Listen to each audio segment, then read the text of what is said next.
श्री सद्गुरु महाराज की जय। पुस्तक परम संत बाबा देवी साहब जीवन और उपदेश। फालिज रोग से चमत्कारिक मुक्ति। रोग सोग सबको लगे, क्या साधु क्या संत, राय रंक जोगी जति, ज्ञानी और महंत। संसार में ऐसा कोई भी मनुष्य नहीं जन्मा है जिसे रोग शोक बुढ़ापे और मौत का मुंह ना देखना पड़ा हो। इसका और शरीर का तो चोली दामन का साथ है। शरीर धारण किया नहीं कि समय पूरा होने पर यह आ उपस्थित हुआ। लोग कह देते हैं कि साधारण लोग तो इस चक्र में है ही। महात्माओं को यह कष्ट क्यों आया करता है? वे तो परमात्मा की भक्ति करते हैं और भक्तों पर उनकी दया सदा बनी ही रहती है। परंतु मैं कहता हूँ कि महात्माओं पर कभी कभी साधारण मनुष्यों से भी अधिक कष्ट आ जाया करते हैं और वह सब उन पर परमात्मा की अपार दया ही होती है। आप कहेंगे वह कैसे? तनिक विचार कीजिए कि यदि किसी मनुष्य को न्यायाधीश कई अपराधों के पृथक पृथक दंड एक साथ भुगता देता है, तो क्या आप यह नहीं कहते कि उसने बड़ी कृपा की?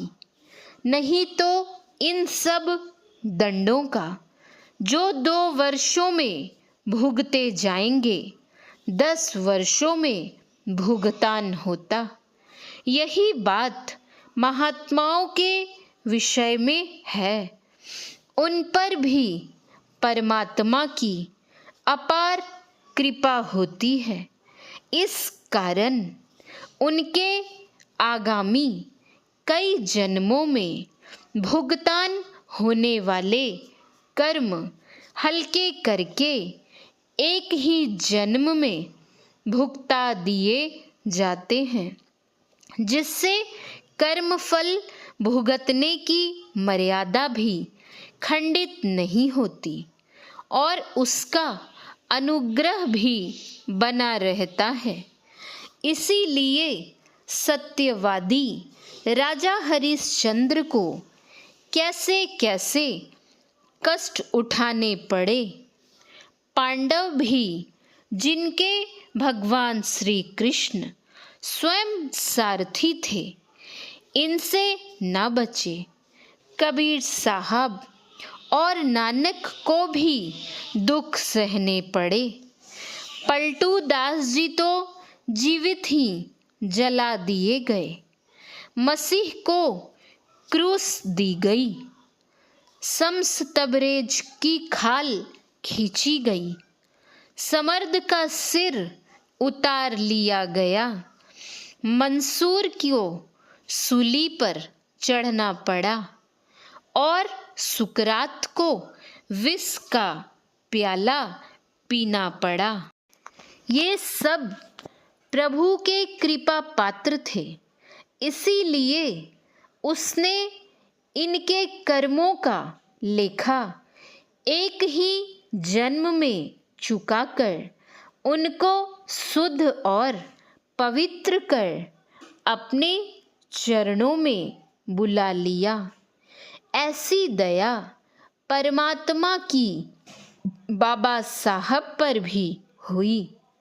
उनको एकाएक फालिज मार गया, जिससे उठने बैठने में भी कठिनता होने लगी। प्रथानुसार प्रेमी लोगों ने प्रसिद्ध बंगाली डॉक्टर को, जो बनर्जी साहब के नाम से विख्यात थे। उन्हें देखने के लिए बुलाया। उस समय उनकी फीस एक बार देखने की 2 रुपए थी।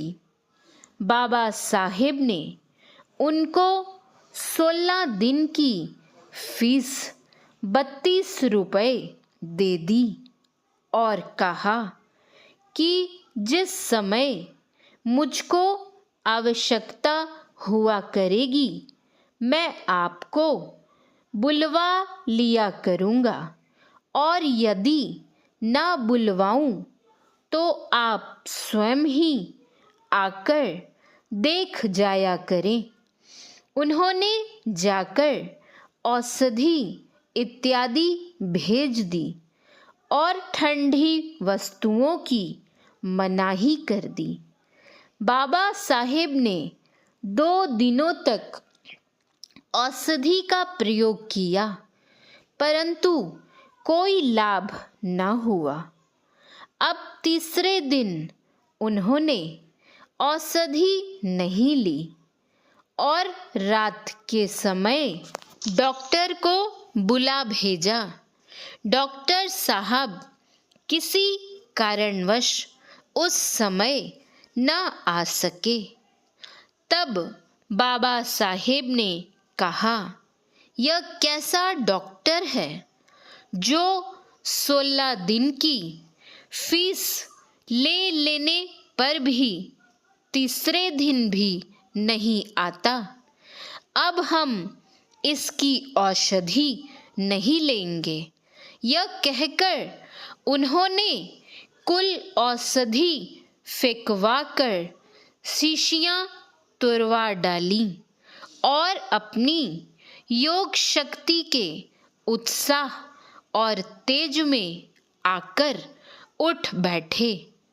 उसी समय नारंगी और मौसमी इत्यादि ठंडी ठंडी वस्तुएं खानी आरंभ की। प्रातः होते होते उनका शरीर भला चंगा था, ना कहीं रोग था ना शोक। यह विचित्र लीला देखकर लोगों को बड़ा आश्चर्य हुआ। कोई कहता था कि महात्मा तुलसी साहब ने सूक्ष्म शरीर से आकर बाबा साहेब की सहायता की। कोई कहता था कि बाबा साहेब ने स्वयं ही अपने योग बल से स्वयं को स्वस्थ किया।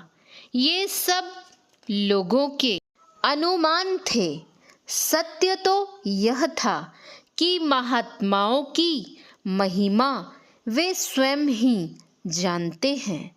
श्री सद्गुरु महाराज की जय। श्री सद्गुरु महाराज की जय। श्री सद्गुरु महाराज की जय। जय गुरु महाराज।